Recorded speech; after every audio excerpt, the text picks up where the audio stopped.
এখন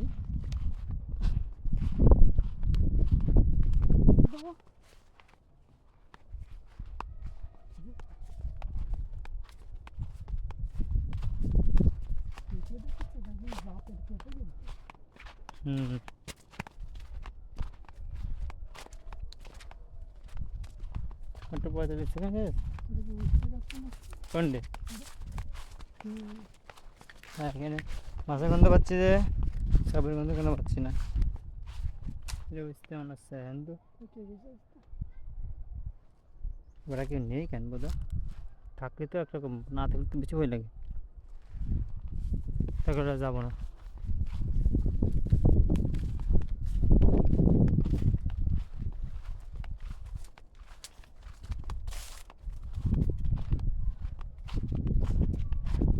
এবার পাকলেও তো ভালো লাগবে, নিজেরা পাকা ভেবে পড়েছে।